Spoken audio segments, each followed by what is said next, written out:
Tolong. Boleh. Tolong. Bismillahirrahmanirrahim. Allahumma alaina hikmaka tawansur alaina min khazaini rahmatika ya arhamar rahim. Rabbi shrah li sadri wa yassir li amri wahlul 'uqdatam min lisani yafqahul qawli. Amin. Amin ya rabbal alamin. Okay, terima kasih. Jadi insyaAllah hari ini kita akan belajar satu topik mengenai adalah rahsia. Jadi Ustaz akan bagi gambar dulu. Cik saya. Sekejap mana tab Ustaz tak keluar.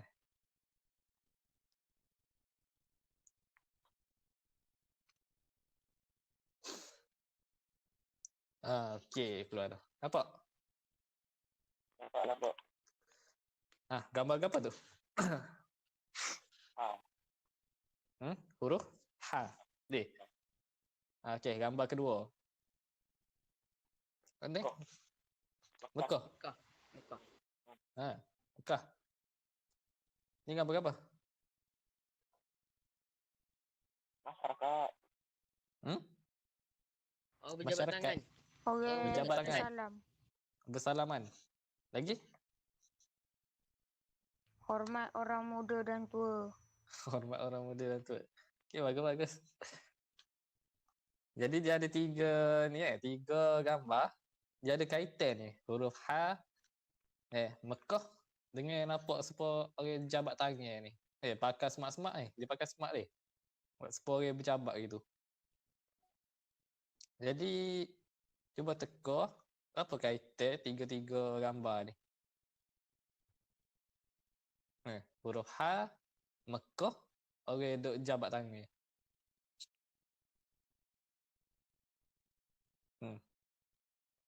Ada huruf H. Ada huruf H. Mekah jabat tangan.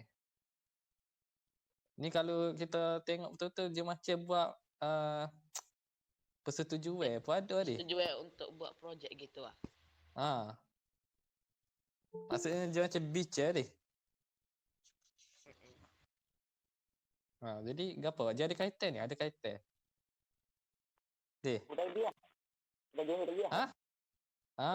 Ya. Betul. Perjanjian Hudaibiyah. Ada huruf H, Mekah dengan jabat tangan. Jadi perjanjian Hudaibiyah ni kita dah belajar deh minggu lepas. Ada Ustaz Will link video itu. Betul tak?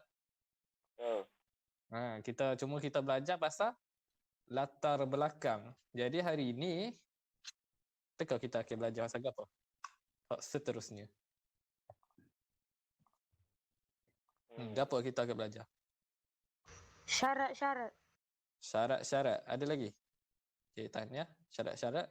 Tapi Ustaz tak beritahu betul-betul Mungkin salah. Lagi? Cuba teka. Lepas latar belakang, kita dah belajar pasal latar belakang. Apa dia kita akan belajar apa ni? Kita akan belajar pasal kalau air dia ada kulit, lepas dalam kulit tu ada apa? Isi. Isi. Tulang terus. Isi tu. Isi dulu baru tulang. Jadi kita akan belajar mengenai isi perjanjian Hudaibiyah deh. Nampak ke tak tu? Nampak. Jadi hak ada buku teks boleh buka muka surat 138 deh. Kita tengok.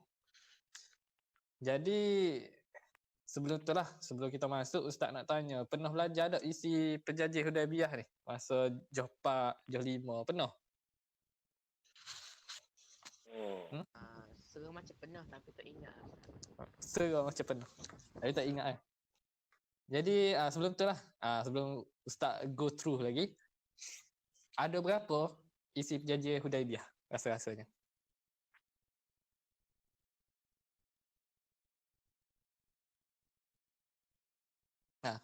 Tanpa tengok buku teks, awak ingat awak dah lepas lah awak.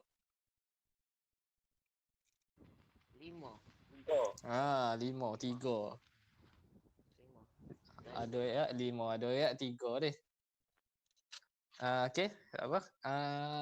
Salah satu perjanjian dia. Apa salah satu perjanjian dia?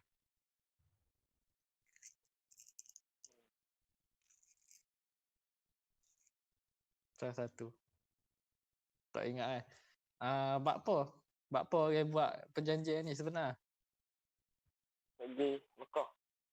Ha? Nak pergi Mekah. Nak pergi Mekah buat apa pergi Mekah? Untuk buat haji. Buat haji. Buat umrah. Siapa hok pergi Mekah tu? Nabi Muhammad Nabi Muhammad. Nabi Muhammad seorang kau? dengan kaum-kaum. Nah, dengan kaum-kaum dia lah. Dengan kaum dia lah. Kaum muslimin dia. Orang Islam. Di Madinah tu. Dia nak pergi buat umrah. Tu latar belakang dia. Kita dah belajar buat apa. Nabi mimpi Allah suruh buat umrah dia. So dia kena buat umrah. Tapi bila nak pergi tu jadi sekat dia. Sekat buat perjanjian yang ada lah. Kita dah belajar dia. Jadi ni isi dia. Isi dia supaya kita tengok Fahni lah. Okay. Jadi boleh tolong baca ke isi yang pertama? Isi saja.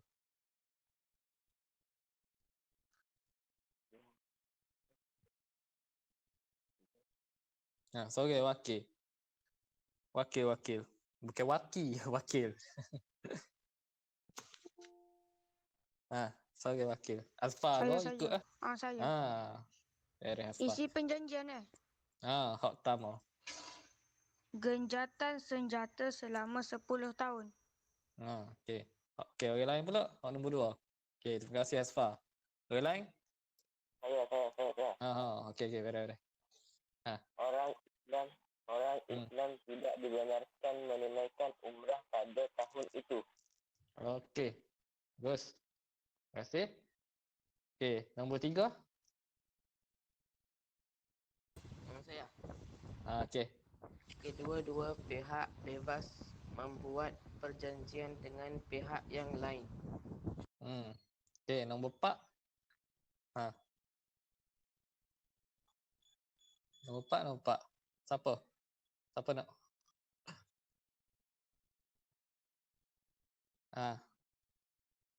Mana orang lain? Adam. Mana Adam? Oh, tak ada. Sorry lah. Apa ni? Asfar pulak kau. Saya. Orang Kristian. Orang Kristian. Kristian. Betul? Orang apa tu? Orang Quraisy Mekah yang datang kepada pihak Nabi Muhammad SAW tanpa kebenaran walinya walaupun telah memeluk Islam hendaklah dipulangkan semula kepada kaumnya. Okey. Nombor 5. Saya. Thank you Asfar, tanya. Saya start. Sesiapa daripada pihak Nabi Muhammad SAW yang datang kepada pihak Quraisy maka tidak akan dipulangkan. Okay, jadi itu adalah isi-isi perjanjian dia. Ada 5. Ingatlah ni, kena ingat Hak pertama apa dia? Gencatan senjata dia. Gencatan senjata ni kan maksudnya tak ada orang hak gencatan senjata ke apa Tak boleh pergi. Tak boleh menggunakan senjata. Tak boleh salah seorang pergi serang tu lah. Sama ada pihak Nabi Muhammad ataupun pihak Quraisy Mekah Tak ada siapa boleh pergi katak siapa-siapa lah. Okay. Hal kedua, orang Islam tidak dibenarkan menunaikan umrah pada tahun itu. Pada tahun itu saja. Okay. Jadi umat Islam hak duduk situ kan kena pulang balik lah. Okay.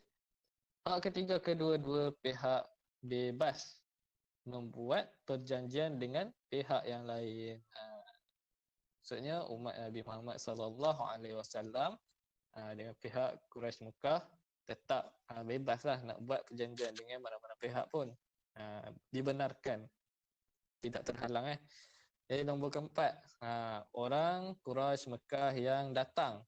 Datang kepada siapa? Kepada pihak Nabi Muhammad sallallahu alaihi wasallam tanpa kebenaran walinya, walaupun telah memeluk Islam, hendaklah dipulangkan semula kepada kaumnya. Manakala kita tengok dekat nombor 5, sesiapa daripada daripada pihak Nabi Muhammad sallallahu alaihi wasallam yang datang kepada pihak Quraisy Mekah tidak akan dipulangkan. Okey, daripada perjanjian ni apa hak orang nampak? Daripada perjanjian ni, nampak adil ke tak? Adil ke? Adil. Adil. Tak, kita nampak macam tak berat sebelah dah. Tak berat sebelah. Walaupun kita ayat Islam kan kebenaran, apa kena adil? Tetap adil. Inilah Nabi Muhammad SAW, kebijaksanaan. Sifat dia bijak. Sifat baginda bijaksana. Jadi kita dapat tengoklah, dia tidak memberatkan kepada umat Islam saja. Semua adil supaya pihak Quraisy pun dia berpuas hati dan boleh amalkan perjanjian ni. Maksudnya dia tak rasa kalau andai kata Nabi Muhammad SAW buat perjanjian tapi perjanjian tu berat kepada orang Islam saja. Awak rasa apa kesan dia dekat Quraisy Mekah?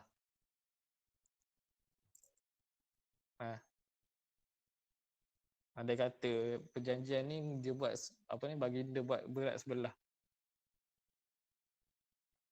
dia jadi Quraisy Mekah kan tak apa? Tak setuju dengan perjanjian. Tak setuju boleh satu. Jadi benda tak molek lah, tak setuju, tak berpuas hati. Kalau setuju pun mungkin akan langgar lah perjanjian tu. Dah janji tapi dia betray khianat.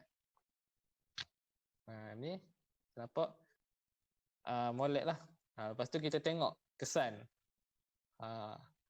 Bakpo Nabi Muhammad sallallahu alaihi wasallam buat sesuatu perjanjian ni di Hudaibiyah, dia buat tu saja-saja ke? Maksudnya kalau terlintas dalam kepala, buat kejahatan 10 tahun je lah, gitu ke? Tak dia buat, baginda buat, ada hikmah dia, ada tu lah, baginda melihat kepada kesan dia juga. Salah satu ciri-ciri orang yang berjaya ataupun orang yang bijak, bila dia buat keputusan, dia akan fikir kepada kesan kepada kesan. Bukannya saja-saja kata nak makan sebab apa? Makanlah. Tak fikir kesan apa ikut tu kita makan apa kita nak. Kalau benda tu macam Maggi, makan Maggi sebab suka Maggi. Last sekali sakit buah pinggir tak fikir kesan. Jadi nak jadi orang bijak kena fikir kesan apabila kita buat keputusan tu.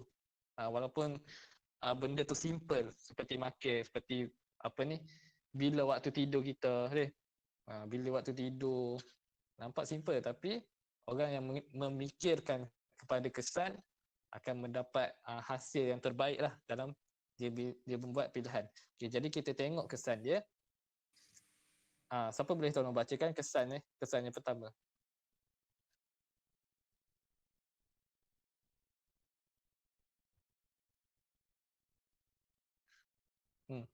Kesan yang pertama tolong bacakan. Saya. Okey, boleh. Pertumpahan darah dapat dielakkan dan penyebaran dakwah dapat dilakukan secara terang-terangan dan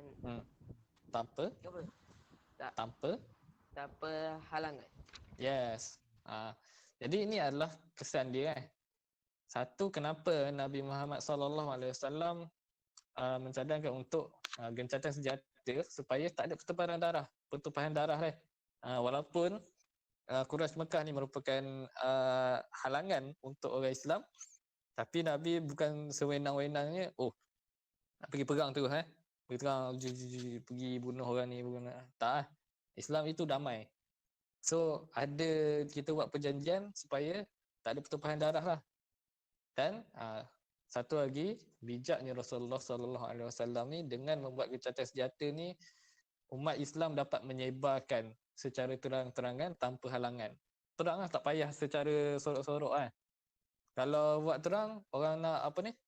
Orang nak pergi pukul orang pendakwah tu tak boleh sebab apa? Gencatan senjata kan? Dah janji jangan baloh, jangan katak siapa-siapa. Jadi bolehlah nak sebarkan. Tu bijaknya Rasulullah. Kita dapat tengok dekat isi perjanjian pertama. Okey. Tengok kedua pula. Okey, siapa boleh tolong bacakan? Saya. Okey. Keazaman kaum muslim semakin kukuh untuk kembali ke Mekah menunaikan umrah. Jadi yang kedua, orang Islam tidak dibenarkan menunaikan umrah pada tahun itu. Jadi kesannya keazaman kaum muslimin semakin kukuh untuk kembali ke Mekah menunaikan umrah. Jadi kita tengok kat sini, walaupun orang Islam dia tak dapat tidak dibenarkan, tapi itu bukan bermaksud memberi kesan yang buruk. Okey. Dia bagi dulu. Rasulullah suruh umat Islam tu umat Islam pada masa tu dulu daripada menunaikan umrah sebab kita nak puaskan hati tu Quraisy Mekah sebab mari mungkin terlalu mengejut. Lepas tu masyarakat situ macam terkejut tak sedia, tapi Allah kadang-kadang tak semesti benda kita kena buat terus, betul tak? Kena tunggu masa yang sesuai, dan ini mengukuhkan keazaman umat Islam untuk buat umrah pada tahun tu, lebih bersedia. Okey, nombor 3. Nombor 3. Capu ustaz, kecek luar, kecek Kelantan. Okey, nombor 3. Asfar boleh Asfar? Mana Asfar? Boleh tolong? Kau ikutlah siapa-siapa. Ni kesan. Nombor 3. Kesan ketiga. Kesan ketiga. Ni ke? Hak Ni sebelah Nabi. oren. Itu. Semua sebelah oren. Nabi mengambil peluang menjalinkan hubungan dengan negara dan kabilah Arab yang lain. Okey, terima kasih. Jadi kedua-dua pihak bebas membuat perjanjian dengan pihak yang lain, dan ini memberi kesan Nabi mengambil peluang untuk menjalinkan hubungan dengan negara dan kabilah Arab yang lain. Kalau ada kata dia berjanji tak boleh buat perjanjian dengan pihak lain, dia tersekat lah. Tak boleh. So kita tengok hak kelas peluang ni orang Quraisy Mekah yang datang kepada Rasulullah tanpa kebenaran wali akan dipulangkan, sementara kalau pihak Rasulullah SAW pergi dekat Quraisy tidak dipulangkan. Kenapa? Tengok kesan dia, peluang menyebarkan Islam melalui muamalat antara orang Islam dengan bukan Islam di Mekah. Sebab apa? Sebab kan dia bila pihak Nabi pergi ke Quraisy Mekah, ke pihak Quraisy Mekah, dia tidak dipulangkan. Jadi hak dengan Nabi ni sah-sahlah orang Islam, betul tak? Bila orang Islam dekat masa zaman Nabi ni lain sikit. Dia sifat untuk dakwah dia tinggi. Jadi bila seorang pendakwah tu pergi tanpa dipulangkan, maksudnya orang ni dia boleh sebarkan. Boleh sebarkan dekat kaum dia, hak lain. Lepas tu, hak kedua, semakin ramai penduduk Mekah memeluk Islam. Sebelum tu tak ramai lah. Tak ramai. Jadi apabila kaum Nabi Muhammad SAW ni pergi ke Mekah, lepas tu tidak dipulangkan, tak apa. Itu bukan dikira diculik. Bila orang Islam ni, kita tengok akhlak dia comel. So, bila dapat pergi ke Quraisy Mekah, dapat pergi ke Mekah, dia dapat sebarkan agama Islam. Di situlah kita tengok Islam kita sebar lebih luas di Mekah. Ini antara strategi lah. Apa tak? Jadi kat sini kita boleh belajar. Gapo-gapo hak Nabi Muhammad SAW dia buat bukan sia-sia. Bukan apa yang sekadar buat sedap rasa. Bukan untuk sedap-sedap saja gitu. Tengok kesan dia betapa besar. Kita tengok 5 benda lah. 5 benda je dekat sini. Tapi 5 perkara ni dapat meluaskan penyebaran agama Islam ketika itu. Kalau kita faham masa zaman Nabi ni aman ke tak orang Islam hidup? Sebenarnya tak sebab mendapat tentangan yang hebat. Mendapat tentangan yang hebat daripada orang jahil. Orang Quraisy Mekah apa dapat memang itulah. Kalau jumpa kat ada orang nak bunuh, ada orang nak seksa dia. Jadi kita tengok kat sini walaupun dari ada yang begitu dengan 5 perkara ni tetap dapat menyebarkan agama Islam dengan lebih luas. Okey. Jadi kita dah settle dekat sini. Ustaz harap awak semua faham dah. Jadi Ustaz nak awak main satu game. Dia nampak macam quiz, sebenarnya memang quiz pun, tapi quiz ni nampak macam game deh. Dia ada lagu apa? Bentar deh, Ustaz bagi link. Okey, kita jawab kat sini lah. Jadi berapakah bilangan isi perjanjian Hudaibiyah? Berapa? Tadi belajar dah 5. 5. 5. Okey, tengok jawapan ya. Betul, 5. Okey. Tengok apakah isi perjanjian Hudaibiyah yang ketiga? Hak mana? Isi perjanjian Hudaibiyah hak ketiga. Hak mana? Ustaz, umat Islam tidak dibenarkan menunaikan umrah pada Kedua pihak dilarang berjumpa antara satu sama lain. Umat Islam tidak dibenarkan menunaikan umrah pada tahun itu. Okey, ada 2 jawapan yang berbeza. Jadi kita tengok yang mana betul? Ni. Ni jawapan yang sebenar. Kedua-dua pihak bebas membuat janjian dengan pihak lain. Tak apa, jangan risau kalau salah. Okey. Nombor 3, berikut merupakan isi perjanjian Hudaibiyah kecuali. Baca molek. Berikut merupakan isi perjanjian Hudaibiyah kecuali. Kecuali maksudnya cari yang salah. Jadi mana yang salah? Orang Islam dibenarkan menunaikan umrah pada tahun itu. Okey. Ada jawapan lain? Setuju? Siapa yang setuju juga orang Islam? Okey, semua setuju? Setuju. Setuju Okey, kita tengok jawapan. Betul. Orang Islam dibenarkan menunaikan umrah. Yang sebenar orang Islam tidak dibenarkan menunaikan umrah pada tahun itu. Okey, soalan keempat. Apakah kesan daripada gencatan senjata selama 10 tahun? Kesan pula, kita masuk kesan. Pertumpahan darah dapat dielakkan dan penyebaran dakwah dilakukan secara terang-terangan tanpa halangan. Penyebaran dakwah dapat dilakukan secara terang-terangan. Pertumpahan darah dapat dielakkan. Betul ni kan? Pertama senang je. Okey. Nombor 5, berikut merupakan kesan perjanjian Hudaibiyah yang tidak benar kecuali. Faham tak soalan dia? Berikut merupakan kesan perjanjian Hudaibiyah yang tidak benar kecuali. Yang tidak benar. Maksudnya ada satu je lah yang benar. Hak mana yang benar? Melsa? Saya semakin ramai penduduk Mekah memeluk Islam. Okey, yang lain? Okey, tahniah. Yang lain? Sama dengan Waki. Sama dengan Waki.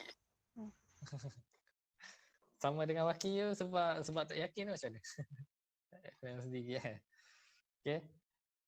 Ni yang nombor 4 tadi lah, pertumpahan darah. Okey ni. Semakin ramai penduduk Mekah memeluk Islam. Jadi yang lain salah lah, memberi masa umat Islam untuk bersedia. Bukan tak ada dalam kotak tadi. Jadi inilah kira okey ni. Pak awak kira faham lah apa kita belajar ini. Jadi kesimpulannya, apa kita dapat belajar hari ini?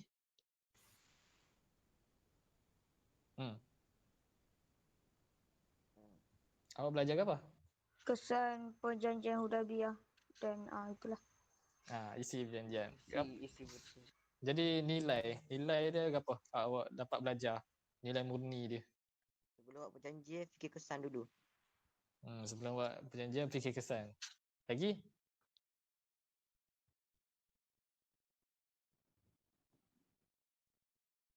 Apa? Lagi? Banyak. Boleh jadi banyak jawapan dia.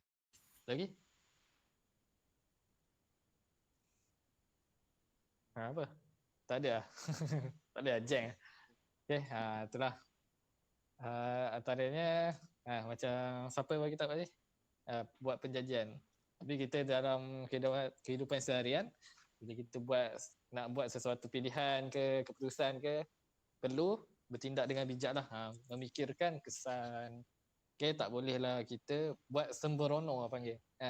Begitu juga dengan percakapan. Nak bercakap dengan orang pun kena fikir kesan. Tak bolehlah main cakap kasar je, mungkin melukakan perasaan ke apa. Bukan macam tu lah.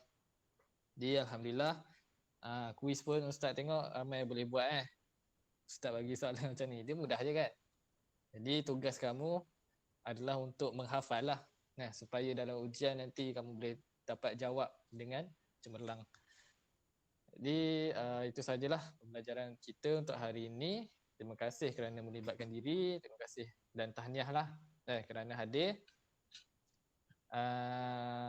Minta maaf Ustaz minta maaf kalau ada buat silap untuk kekurangan hari ini. Jadi itulah, terima kasih kelas. Assalamualaikum warahmatullahi wabarakatuh. Boleh tulis nama dan keluar.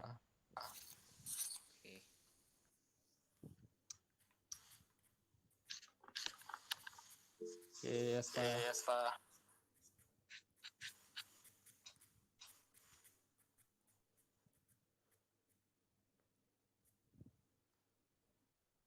Kamera kali.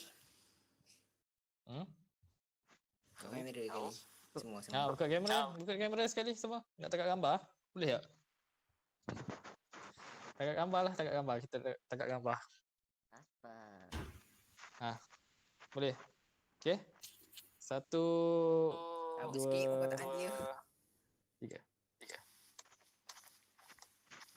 Okey, beres. Okay. Tak mandi.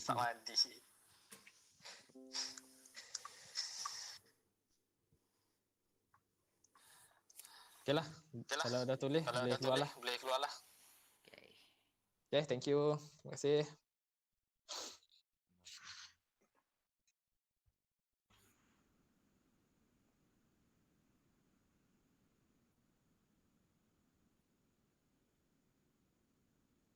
Okay, Amanina, okay. Okay. Dah. Okay, Ustazah, Gana Ustazah. Okey, Amir. Selek lah. Kacau tu. Tak apa. Ya main yang lain kan gitulah. Tak. Kata Amir nak kan ni hak ni. Nak buat macam apa tu? Aku nak hantar sekolah ke? Kau nak buat macam apa tu? Dalam Google Form tu. Google Form. Apa ni? Quiz. Dia quiz ni. Kau ada budak boleh jawab? Ada boleh jawab. Ada boleh jawab. Ada. Tadi macam sekali, kita buat sekali lah. Kan nak saya hantar supaya saya boleh buat pula. Ataupun buat macam buat dalam hak buat pula suruh dia jawab semula. Deh. Sebagai latihan lah. Latihan lah. Latihan pasal Amir tahulah berapa orang apa ni kita nak tahu macam dapat apa pemakahan dia lah. Betul belaka ni. Cuma tak apalah untuk latihan kan. Boleh cakap buat gitu kan. Amir buat. Amir atas mula deh. Untuk buat latihan. Jadi Ustazah, komen Ustazah. Cumanya dia jadikan lebih masa dia sedar kalau sirah dia kena banyak kecek. Sirah ni kena banyak kecek juga. Kalau setengah jam tu badai. Okay. Setengah jam tu memang tak padat lah. Kalau setengah jam tu memang, kalau setengah jam kat padat. Padat ambil royak pasal tu je. Pasal isi penyaji je. Isi kan? pesan dia. Isi. Cumanya kalau setengah jam tu ambil tak boleh nak panjang-panjang. Gitu. Kalau setengah jam. Kalau macam ambil nak buat sirah sepatutnya kena ambil sejil lah. Sejil pun padat. Oh, ganti dengan Al-Quran. Boleh ambil ganti dengan Al-Quran kan. Boleh. Kalau tak cukup masa lah kalau setengah jam tu. Takkan kita nak ngajar isi saja, kita nak ngajar apa tu isi saja kan. Takkan nak ngajar isi penyajian saja kan. Setengah jam. Kalau ambil dua isi, dua alat isi penyajian dengan kesan, memang kena dalam satu jam tu. Gitulah. Kalau kita nak ngajar, kalau setengah jam macam kalau setengah jam ni agak dalam kelas agak isi je lah. Dalam kelas lah. Biasa kan. Biasa tu so je. Satu item je. Kita boleh mengajar. Kalau lepas ni ambil kalau nak ni ambil hak sejil lah. Tak apa gating Quran tak apa. Quran dia kan sejil kan. Ambil masa tu. Tak apa. Ambil hak. Takutnya lebih gini kan tak sedap juga kan. Kita nak mengajar tak? Berat juga dia. Dah tengok je. Nampak lebih. Takkan sirah ni kita tak boleh nak straight sebab kita kena apa ni? Kena cerita sikit. Syarah juga. Cerita, syarah kan. Gitu. Gitu Damir. Tak apa. Okey, ni bagus Damir. Setelah tengok pun komunikasi dua hala tu dah ada. Dua hala dah ada. Lepas murid pun ada libatkan diri. Alhamdulillah. Lepas tu ada aktiviti, bagus dah. Lepas tu tengok tu. Aktiviti ada, lepas tu ambil berkait dengan nilai murni. Nilai murni tu. Lepas tu macam ambil buat macam apa ni.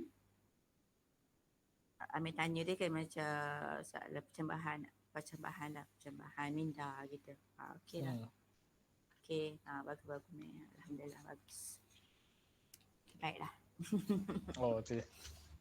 So untuk permakahan tu ustazah kena call pensyarah ataupun pensyarah saya call ustazah. Lepas tu macam borang tu ada ke meh? Borang. Ni untuk ustaz ni untuk borang tak silap saya pensyarah je isi tapi tak apa nanti saya send juga. Tapi nanti saya send untuk pensyarah ke? Tak. Lepas tu macam saya nak observe Amir tu kan?